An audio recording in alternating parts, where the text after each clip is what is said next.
வெறுமை இருள் இருக்குது, அது வேண்டாம்னு நினைக்கிறாரு. இந்த ஒழுங்கின்மை வெறுமை இருளில் மனுஷன் குடியிருக்க முடியாது, வாழ முடியாது, அது அவனுக்கு நல்லதில்லைன்னு நினைக்கிறாரு. அப்போ எது நல்லது நல்லது நல்லதுன்னு சொல்லி தான் மீதியெல்லாம் உண்டாக்குறாரு. இது நல்லதில்லை, அப்புறம் எது நல்லதுன்னு தீர்மானிக்கிறாரு. He determines and decrees. அவர் தீர்மானிக்கிறார், இல்லை இப்படி தான் இருக்கணும் அப்படின்னு, உலகம் இப்படி தான் இருக்கணும், வெளிச்சம் உண்டாகணும்,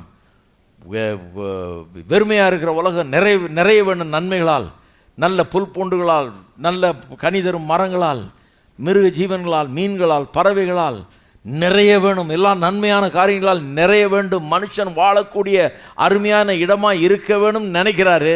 நினச்சி அதை சொல்கிறாரு. அப்போ அவருடைய சித்தம் என்னவோ அதை சொல்லுகிறார். நல்லா கவனிங்க, அவருடைய சித்தம் என்ன, விருப்பம் என்ன, எது வேணும்னு விரும்புகிறார் அதை சொல்கிறார். அப்படி சொன்ன தேவன் மனுஷனையும் அவருடைய சாயலின்படி ரூபத்தின்படி உண்டாக்கிட்டு இதை கொடுத்துட்டார் நம்மக்கிட்ட. இதில் என்ன இருக்குது? அவருடைய சித்தம் இருக்கிறது. பைபிளை வாசிக்கும்போது உங்கள் வசதிக்காக சில ஆளுங்க இருக்கிறாங்க, அவங்க பண்ணுற தப்பை சப்போர்ட் பண்ணுறதுக்கு தேடுவாங்க வசனம். இப்படி சொல்லியிருக்க பிரதர், ஒரு குடியார நண்பன் இருந்தான் எனக்கு, ஆனால் திருத்தறதுக்கு ஏகப்பட்ட முயற்சி எடுத்தேன் பாருங்கள். அவன் சொல்கிறான், இயேசு தண்ணீரை திராட்சரசமாக்கினார். தெரியாதா உனக்கு? அதுவும் எவ்வளோ திராட்சரசம்பா, ஓடுது ஆறு மாதிரி.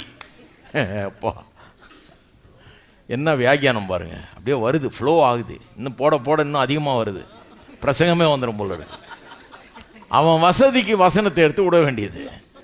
அப்படி படிக்கக்கூடாது பைபிளை, அது ரொம்ப எக்ஸ்ட்ரீம் எக்ஸாம்பிள். ஆனால் இது மாதிரி நிறைய பயன்படுத்துகிறாங்க. இவங்க எதையாவது செய்ய விரும்புகிறாங்க, எதையாவது ஒன்று விரும்பிடுறாங்க, அதுக்கு ஒரு சப்போர்ட்டு வசனம், அதில் வச்சு இதை செஞ்சிடலாம். கேட்டால் பைபிள் இப்படி சொல்லுதுன்னு சொல்லலாம். அது ஒன்றும் தெரியாதவங்களுக்கு பரவாயில்ல. பைபிளை படிக்கும்போது எப்படி படிக்கணும்? ஏதோ ஒரு வசனத்தை எடுத்து அதில் எல்லாத்தையும் தொங்க விடக்கூடாது.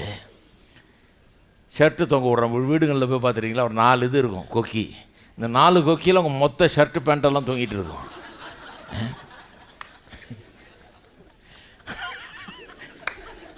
எல்லாம் விளங்குது பாருங்க நல்லா. அட இத்தனை தொங்க விட்டுருக்கு, இன்னும் ஒன்றுமான்னு பார்த்தா இன்னும் ஒன்றையும் சேர்த்து தொங்க விட்டுறது. அதுதானே இது மாதிரி வசனத்தை பயன்படுத்துகிறாங்க பாருங்கள். பைபிளை அப்படி பயன்படுத்தக்கூடாது. பைபிளை எப்படி தெரியுமா பயன்படுத்தணும்? பைபிளை கர்த்தருடைய சித்தத்தை அறிவிக்கிற வார்த்தைகளாக பயன்படுத்த வேண்டும். வேதம் கர்த்தருடைய சித்தத்தை அறிவிக்கிறது. ஒரு மனுஷனுக்கு கெட்டு போகக்கூடாது, எல்லாரும் ரட்சிக்கப்பட வேண்டும் என்பது தேவனுடைய சித்தம். சுகம் தேவனுடைய சித்தம். வேதவசனம் சொல்லுது வியாதி தேவனுடைய சித்தம்னு சொல்லவே இல்லை. உலகத்தில் வியாதி இருக்குது, ஆனால் வேதம் சொல்லுது சுகம்